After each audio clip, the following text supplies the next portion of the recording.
오늘 우리가 함께 볼 말씀은 창세기 37장 18절에서 28절에 있는 말씀입니다. 창세기 37장 18절에서 28절에 있는 말씀, 구약 57페이지와 58페이지에 있습니다.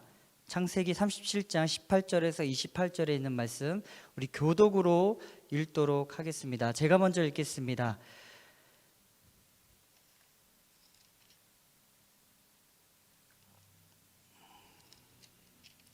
요셉이 그들에게 가까이 오기 전에 그들이 요셉을 멀리서 보고 죽기를 꾀하여 그를 죽여 한 구덩이에 던지고 우리가 말하기를 악한 짐승이 그를 잡아먹었다 하자. 그의 꿈이 어떻게 되었는지를 우리가 볼 것이니라 하는지라.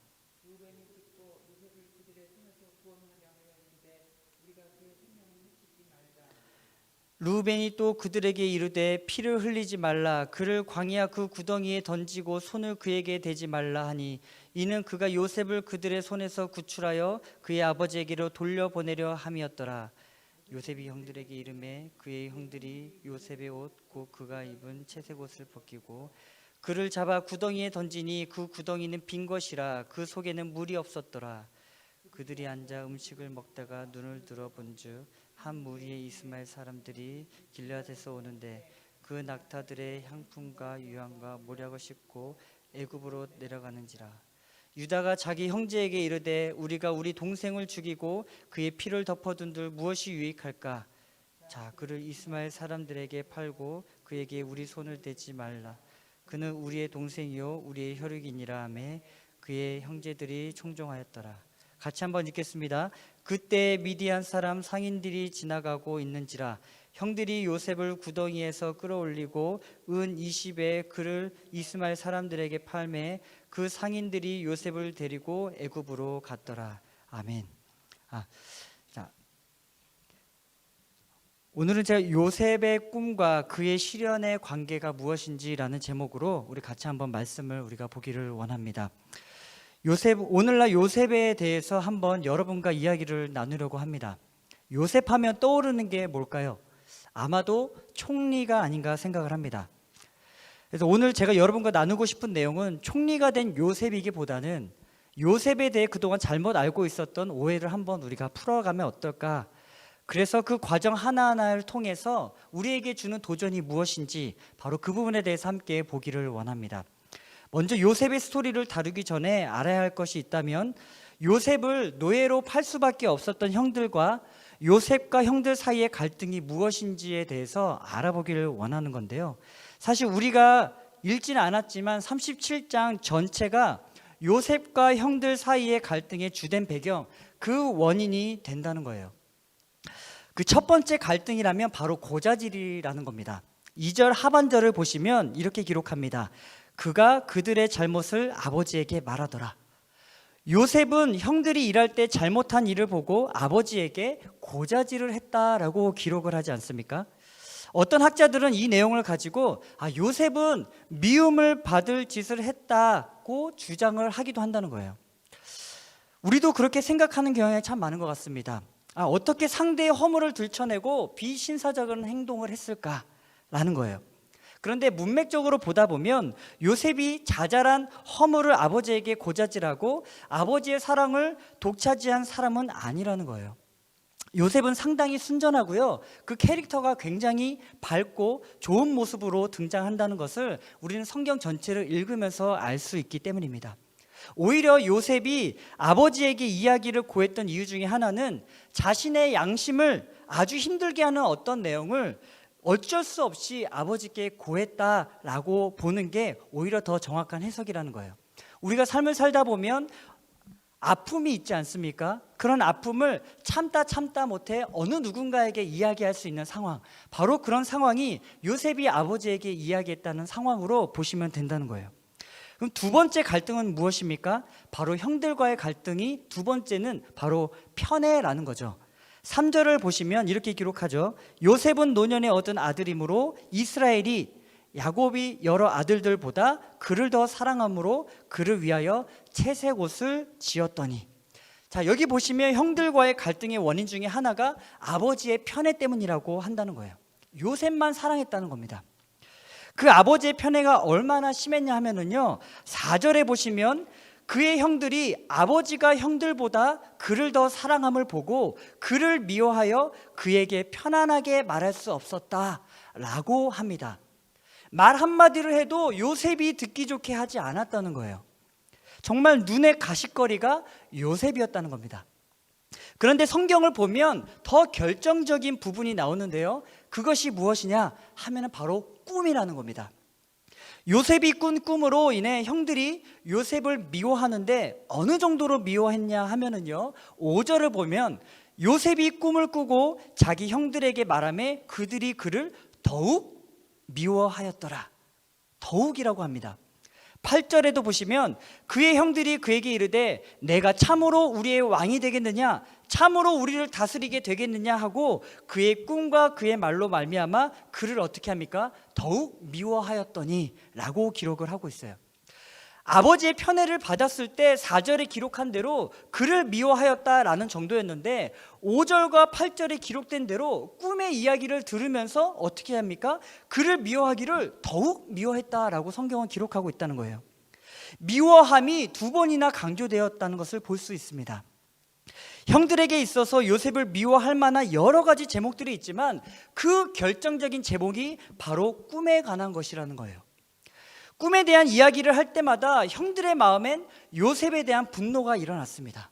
그러면 도대체 그 꿈이 무엇일까요? 우리가 알다시피 그 꿈은 2가지가 있지 않습니까? 하나는 곡식단을 이렇게 묶었는데 형들의 곡식단이 다 자기를 향하여 절을 했다라는 것이고요, 다른 하나는 해와 달과 11개의 별들이 요셉을 향하여 어떻게 합니까? 절을 했다라고 합니다. 바로 이 2가지의 꿈을 듣고서는 형들은 더욱더 그를 미워하기 시작했다는 거예요. 어느 정도까지 미워하게 되냐 하면은 19절과 20절을 한번 보면은 꿈꾸는 자가 오는도다. 자, 그를 죽여. 같은 피부치를 어떻게 합니까? 죽이려고 하고 싶을 정도로 미워했다는 거예요.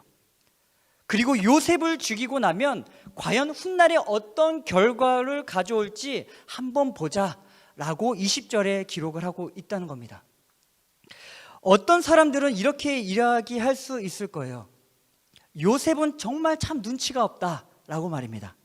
이런 꿈을 굳이 왜 형들한테 이야기했을까? 이야기 안 했으면 이런 미움을 사지 않았을 텐데 라고 말입니다. 그런데 이런 식으로 요셉을 우리가 접근을 하면 그건 성경의 전체적인 메시지를 우리는 파악할 수 없다는 거예요. 우리가 꿈에 대해서 먼저 알아야 할 것이 있습니다. 여러분, 요셉의 꿈은요, 우리 미래에 그려내는 꿈이 아니라 하나님이 그려낸 요셉에게 주신 꿈이라는 사실입니다. 결국 요셉에게 보여주셨던 꿈은요, 하나님께로부터 난 꿈이라는 거예요. 요셉의 시대에서는 그 꿈이 하나님의 백성에게 말씀해 주시는 바로 계시의 도구였다는 겁니다. 꿈이 계시의 도구였어요.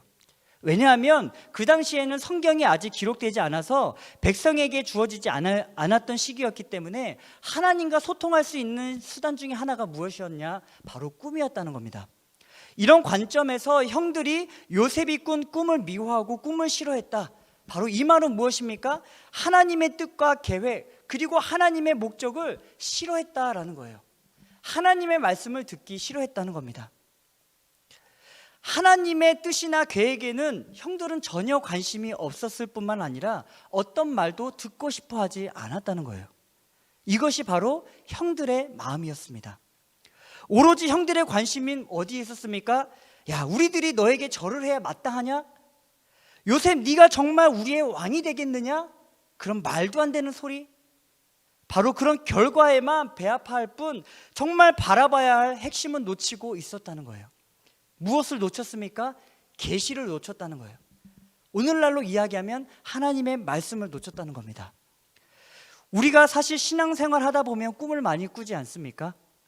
어떤 때는 우리는 우리가 꾼 꿈을 하나님의 계시로 이야기할 때가 종종 있다는 거예요. 예전에 제가 한국에 있었을 때 같이 섬겼던 찬양팀의 한 자매님이 찬양 인도하시는 어떤 전도사님을 좋아하시게 되었어요. 네, 그 전도사님은 그 자매님을 마음에 두지 않았는데 자매님은 전도사님을 얼마나 마음에 두셨는지 꿈에 나와서 결혼했다는 꿈까지 꿨다는 거예요. 그러시면서 나중에 몇몇 분들에게 이렇게 이야기합니다. 이건 하나님의 계시다. 이건 하나님의 계시다 라고 여겼다는 겁니다. 여러분, 죄송하지만 이런 것은 우리가 세상적인 말로 이야기하면 개꿈이라는 거죠. 간혹가다 어떤 분들에겐 하나님이 꿈으로 특별한 뜻을 보여주시는 분들이 있다라고 이야기하는 분들도 계시지만 사실 저는 그것을 특별한 하나님의 응답이라고 보기는 어렵다라고 말씀드리고 싶습니다. 왜냐하면 하나님은 우리에게 말씀하시는 객관적인 진리 무엇을 주셨습니까? 말씀을 주셨기 때문에 우리의 증거는 주관적인 경험에 의해서 판단되어지는 게 아니라 하나님이 우리에게 명확하게 주어주신 계신 이 말씀을 통해서 우리는 알 수 있다라는 겁니다. 요셉의 시대에 하나님이 말씀하신 방법이 꿈이었다면 지금 오늘날 살아가는 우리 시대에 하나님이 우리에게 주시는 말씀의 통로는 바로 성경이라는 겁니다. 꿈이나 경험은 우리의 주관적인 것이 담겨 있기 때문에 이것이 기준이 될 수 없다는 거예요. 그렇지만 성경은 무엇입니까? 정말로 100% 하나님의 진리의 말씀, 객관적이기 때문에 오히려 이것이야말로 우리의 삶 가운데 변치 않는 하나님의 약속의 말씀, 흔들리지 않는 객관적인 진리의 기준이라는 겁니다. 여튼 이 당시 꿈은요, 하나님이 말씀하시는 도구였기에 하나님은 꿈을 통해서 요셉을 어떻게 이끌어 가실지 당신의 뜻을 보이시고 계획을 이끌어 나가십니다. 근데 이 꿈이 중요한 이유는요, 다른 것이 아니라 하나님의 분명한 소명과 부르심을 발견할 수 있기 때문이라는 거예요. 근데 제가 여기서 한 가지 좀 깨달은 것이 있었습니다. 꿈이 하나님의 부르심과 소명을 알 수 있는 통로라고 한다면 하나님의 부르심과 소명은 언제나 공동체를 통해서 검증되어지고 확증되어지는 게 분명하구나 라는 것을 이 말씀을 통해서 좀 보게 되었어요. 우리의 부르심과 소명의 확신은 언제나 개인 한 사람에게만 주시지 않고 공동체를 통해서 검증된 다음에 공동체의 지지와 동의가 있은 후에 부르심에 대한 확신을 가지고 뜻을 펼칠 수 있다는 겁니다. 예를 들면 이런 거예요. 어느 날 어떤 학생이 목회로 부름받았을 때 개인적으로는 자신이 주의종으로 부름받았다라고 생각하지만 교회 안에 공동체 안에서 목회자로 부름받았다라는 것이 검증되지 않았다면, 즉 지체의 동의와 그 지지가 없이 자기의 개인적인 부르심으로 나는 목회로 부름받았어 라고 한다면 그것은 올바른 부르심과 소명이라고 할 수 없다라는 거예요. 기독교 신앙은 혼자 보고 혼자 듣고 혼자 깨달으면 되는 것이 아니라 공동체를 통해서 검증하고 공동체를 통해서 함께 의논돼야 바른 신앙이 되기 때문이라는 겁니다. 우리가 알다시피 교회가 나아가야 할 방향을 대해서 우리가 이야기할 때도 어떻게 합니까? 목회자나 재직 어느 한 분의 확신으로 나아가지 않고 반드시 공동체를 통해서 검증되고 확증되어지지 않습니까? 그렇게 하나님이 주신 비전과 방향을 함께 나눌 때 그 방향대로 우리는 나아갈 수 있다는 거죠. 요셉도 마찬가지로 자신의 꿈을 그 당시 유일한 공동체였던 형과 가족, 아버지, 그런 가족 공동체들과 나누고 싶었다는 거였어요. 혼자서는 하나님의 뜻을 알 수 없었기 때문에 이것이 정말 하나님의 말씀의 올바른 뜻인가? 아닌가? 하는 것들을 바로 공동체를 통해서 형들과 아버지와 함께 그 말씀을, 그 비전을 나누고 싶었다는 거예요. 요셉이 꿈을 형들과 나누었던 게 그저 눈치 없이 형의 아픈 마음을 건드린 것이 아니라 바로 가족의 지지와 동의를 얻기 위함이었다는 것, 이것을 이 말씀을 통해서 좀 한번 깨닫게 되었습니다. 그러나 그런 요셉의 마음을 모르고 형들은요, 전혀 영적인 눈이 열리지 않았다는 것입니다. 형들은 하나님의 뜻이나 계획에 전혀 눈이 열리지 않았습니다. 그저 이 모든 것들을 어떻게만 해석했습니까? 자기 육신이 가는 대로, 육신의 편한 방법대로만 해석했다는 거예요. 야, 네가 우리의 왕이 되겠다는 거냐? 우리가 너에게 머리를 조아려 하겠냐? 라고 하면서 말입니다. 형들은 늘 이런 관점으로만 보았기 때문에 요셉을 향한 하나님의 부르심과 뜻을 어떻게 합니까? 함께 검증해 주지 못했다는 거예요. 우리가 어떻게 하나님의 뜻이 성취될 수 있도록 요셉을 도울 수 있을까? 형들은 바로 그 부분을 보지 못했다는 거예요. 우리가 기억해야 할 것이 하나 있는데요, 하나님이 요셉에게 주신 이 꿈은 요셉 한 사람이 특별해서 한 나라의 총리가 되도록 하나님이 이끄셨던 꿈이 아니라는 겁니다. 요셉을 향한 꿈도 아니었고요, 이 꿈은 엄청난 기근이 시작될 때 바로 언약 백성을 기억하시며 그 백성을 살리기 위한 하나님의 구원을 이루시는 계획을 미리 보이셨던 당신의 발걸음, 그것이 바로 꿈이었다는 거예요. 요셉이 총리가 되는 것이 구원의 핵심이 아니라, 그것이 본질이 아니라 언약 백성을 위해 지금도 우리를 위해서 요셉을 사용하시는 하나님의 섭리를 바라봐라 라는 메시지가 바로 그 꿈 안에 담겨 있다는 거예요. 그런데 형들은 그런 귀한 진리의 눈이 열리지 않고 마음이 어떻게 반응합니까? 육신적으로만 반응한다는 겁니다. 그저 동생을 죽이고 싶어하는 것, 시기와 질투가 마구마구 일어나는 연약한 죄성을 보이게 된다는 건 사실이에요. 저는 이것을 보면서 두 가지를 한번 좀 생각을 해봤습니다. 하나는 우리가 신앙생활을 할 때 성경이 말씀하시는 대로 올바로 하지 않으면, 하나님이 우리에게 주시는 이 말씀을 우리가 듣고 순종하지 않으면 하나님의 계획과 뜻을 대적하는 삶과 같구나 라는 것을 좀 한번 보게 되었고요, 다른 하나는 형들처럼 그저 육신적으로 반응하는 모습이 우리의 연약함이구나 라는 이 두 가지를, 그런 죄성을, 그런 나약함을 좀 보게 되었습니다. 정말 우리가 말씀 안에서 바로 서서 하나님의 부르심과 뜻이 무엇인지를 알고 그 뜻을 교회 안에서, 그 공동체 안에서 함께 나누면서 그 뜻을 어떻게 합니까? 서로 지지해주고 서로 응원해주는 것이 신앙인이 가져야 할 삶인데, 말씀 안에 바로 서지 못하니까 어떻게 합니까? 지지와 응원은커녕 그저 입만 열면 시기와 질투, 미움밖에 안 생긴다는 거예요. 입만 열었다 하면 상대를 깎아내리기에 우리는 시간을 투자한다는 겁니다. 그런 죄악된 근성이 우리 안에 있다는 걸 저는 자꾸만 이 말씀을 통해서 하나님이 깨닫게 해주시더라고요. 우리가 전도를 나가면 많은 사람들로부터 듣는 이야기가 무엇입니까?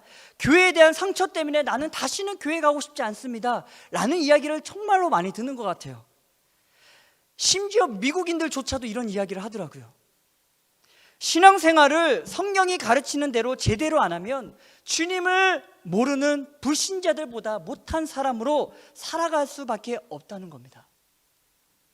객관적인 기준인 말씀이 떡하니 우리에게 제시되었지만 하나님의 말씀에 눈이 띄어지지 않고 늘 자기 주관대로, 자기 경험에 의해서 내 느낌대로, 내 관습대로 그렇게 신앙생활을 하다 보니까 객관적인 주님의 주시는 그 말씀이 우리에게 들려지지가 않고 그거대로 분별하지 못하고, 그러다 보면서 오히려 공동체 안에서 자꾸 미워하게 되고 나와 비교하게 되는 일들을 자꾸 우리는 보게 된다는 겁니다. 그러다 보니까 불신자들이 교회에 들어와서 세상보다 더 못한 공동체라고 이야기하며 손가락질 지적하는 이 시대가 바로 여기까지 왔다는 거, 그것이 정말 가슴 아픈 우리의 현실 아니겠습니까? 이런 가운데 아버지 야곱은요, 형들이 목축을 하는 그 먼 지점에서 어떻게 합니까? 요셉을 다시 보냅니다. 13절을 보시면 이스라엘이 요셉에게 이르되 내 형들이 세겜에서 양을 치지 아니하느냐, 너를 그들에게 보내리라. 요셉이 아버지에게 대답하되 내가 그리하겠나이다. 이 형들이 지금 가서 양을 키우는 장소가 어디입니까? 세겜입니다. 아버지가 소문을 듣고 와보니 형들이 목축을 하고 있는 지점이 세겜이라는 거예요.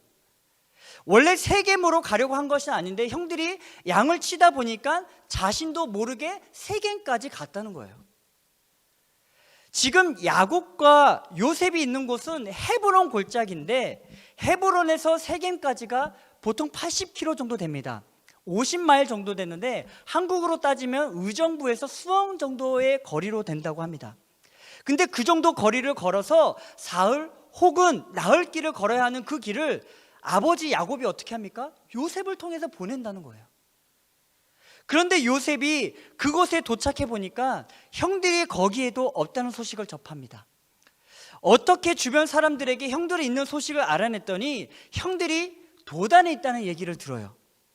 그래서 세겜에서 도단까지 한 20km 정도 되는 12.5마일 정도 떨어진 곳을 또 다시 요셉은 어떻게 합니까? 형들을 찾아서 또 간다는 거예요. 무려 4, 5일을 걸어서 끊임없이 그렇게 걸어갑니다. 보통 세겜까지 갔다가 형들이 없으면 저 같으면 되돌아갔을 것 같아요. 아유, 아무것도 없네 하면서 저는 다시 되돌아왔을 텐데, 요셉은 어떻게 합니까? 또 끝없이 그 길을 향해서 걸어갑니다. 그런데 그 먼 길을 힘겹게 온 요셉을 위해서 형들이 바라보면서 수고했다, 그런 격려 한마디도 없이 그 특별한 옷, 채색 옷을 입고 있었던 요셉을 향해 어떻게 합니까? 죽이려고 한다는 거예요. 18절에 보시면 요셉이 그들에게 가까이 오기 전에 그들이 요셉을 멀리서 보고 죽이기를 꾀하여, 하나님을 믿는 한 울타리 안에서 그 먼 길을 찾아온 아우를 향해 물 한 모금도 주지 않습니다. 수고했다라는 이야기도 한 번 없습니다. 땀 한 번 닦아주지도 않습니다. 만나자마자 어떻게 합니까? 그를 죽이려고 한다는 거예요. 그러나 죽이지는 못하죠. 사실 형들의 계획이 두 사람에 의해서, 바로 르우벤과 유다에 의해서 어긋나게 되지 않습니까? 첫째 형인 르우벤이 동생을 말리면서 이렇게 이야기하죠. 야, 동생을 죽이지 말고 피 흘리게 하지 말고 물이 없는 구덩이에 그냥 가다 놓자. 나중에 40장을 가보면 알겠지만 요셉이 얼마나 공포와 두려움으로 가득 차 있었겠습니까? 울음 속에서 그는 그 많은 시간들을 보냈다는 거예요. 그런데 그런 동생을 웅덩이에 가다 놓고선 형들이 어떤 일을 벌입니까? 밥을 먹고 있다는 거예요. 얼마나 악랄합니까? 요셉의 옷은 다 벗겨놓고 물 없는 웅덩이에 가다 놓고선 아무 일 없는 듯이 그저 옆에서 편하게 밥 먹고 있었다는 거예요. 그런데 그 옆에 누가 있었습니까? 가나안 땅에서부터 애굽을 왔다 갔다 하면서 무역을 하는 이스마엘 사람들을 만나게 됩니다. 그때 유다가 잔머리를 써서 이렇게 이야기를 합니다. 우리가 동생 죽여서 뭘 하겠습니까? 그저 그냥 외국에서 노예로 팔아버리는 게 낫지 않겠습니까? 눈에 안 보이는 외국으로 보내버려요. 가서 종살이 하다가 병 얻어 죽으면 더 좋고 굳이 우리가 죽을 필요 없지 않습니까? 라고 이야기했다는 거예요. 이게 여러분 37장의 전반에 있는 모든 내용이라는 겁니다. 결국 요셉은 어떻게 됩니까? 이스마엘 사람에게 노예로 팔려가 어느 땅으로 가게 됩니까? 애굽이라는 땅으로 팔려가게 됩니다. 근데 이 애굽은요, 주님의 계획 안에 있는 핵심 무대였다는 겁니다. 출애굽의 무대라는 것이죠. 400년 후에 일어날 일이긴 하지만 애굽은요, 출애굽의 무대라는 사실입니다. 아시다시피 그 당시 애굽은 세계적인 곡물 창고 아니겠습니까? 온 세상이 기근이 들어도 애굽만큼은 나일강으로 인해서 곡물이 마르지 않는 땅이라는 거예요. 그런데 이 애굽 땅조차도 기근을 이기지 못할 위기가 바로 창세기 뒤에 가보면 발생하게 된다는 거죠. 그리고 총리가 되게 하심으로 언약 백성을 살리시고 출애굽시키는 일을 하나님이 펼치십니다. 그런데 이상한 게 있지 않습니까? 형들이 동생 요셉을 팔았는데 굳이 애굽으로 갔다는 것, 참 미묘하지 않습니까? 저는 이것이 너무나도 놀랐습니다. 형들은 육신의 생각으로 미워하며 분노해서 팔았는데 결국 어디로 갔습니까? 하나님의 계획 안에 있는 애굽 땅으로 가게 됐다는 거예요. 세상 사람들은 이것을 운명이라고 이야기하지만 우리는 어떻게 합니까? 이것을 하나님의 섭리라고 본다는 거예요. 형들은 미움 가득한 마음으로 동생을 팔았는데 하나님은 형들의 그 악한 방법을 뒤집어서 당신의 뜻을 행하는 도구로 삼았다는 것입니다. 눈으로 보기에 요셉은 죽은 것 같았지만 하나님은 당신의 뜻을 한치의 오차도 없이 여전히 이루고 계셨다는 사실이에요. 여러분, 이것이 바로 하나님의 섭리입니다. 성경을 잘 읽다 보면 하나님의 방법이 다른 점이 있어요. 아브라함과 이삭과 야곱을 대하셨던 하나님의 방법이 요셉을 대할 때와 다르다는 것을 우리가 말씀을 좀 더 깊게 보면 보게 되옵니다. 하나님이 야곱과 아브라함에게는 어떻게 나타나십니까? 직접 나타나십니다. 베델 땅에서도 직접 나타나셨고요, 아브라함에게는 본토 친척 아비집을 떠나라고 말씀하셨을 때도 하나님은 그에게 직접 나타나셔서 말씀하시더라고요. 아브라함이 자기 아내 사라를 누이라고 속였을 때 그 아내를 취했던 왕에게 하나님은 그 왕에게조차도 직접 나타나십니다. 그런데 요셉 이야기는 달랐습니다. 전혀 하나님의 직접적인 말씀이 등장하지 않습니다. 하나님이 위험에 처해 있는 요셉에게 직접적으로 나타나지 않으시고 애굽으로 팔려 나가게 그냥 내버려 두신다는 거예요. 보디발의 아내가 요셉을 유혹하는데 하나님은요, 요셉을 보호해 주지도 않습니다. 아주 나쁜 강간 미수범으로 오해를 받아 죄수로 감옥에 갇히게 하나님이 그냥 내버려 두신다는 거예요. 하나님이 전혀 개입하지 않으십니다. 그러나 전혀 하나님이 일하는 것 같지 않는 것처럼 보이지만 하나님은 그 안에서 여전히 일하고 계신다는 거예요.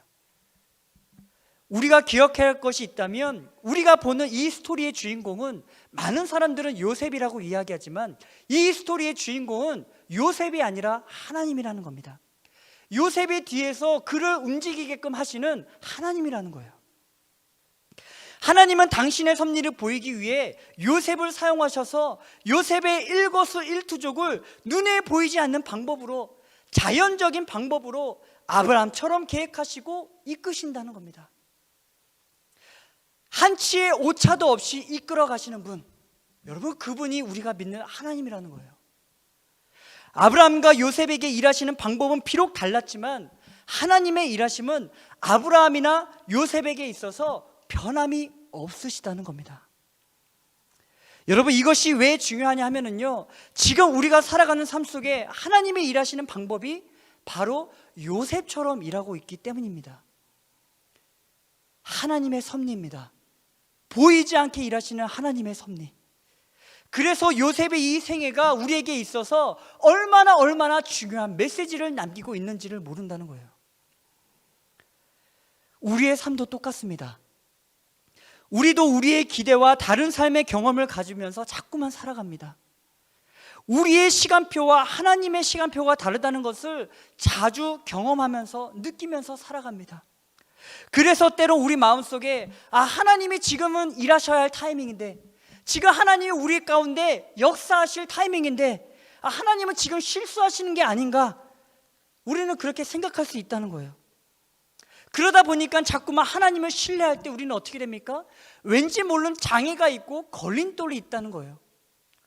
그러나 우리가 기억해야 할 것이 있습니다.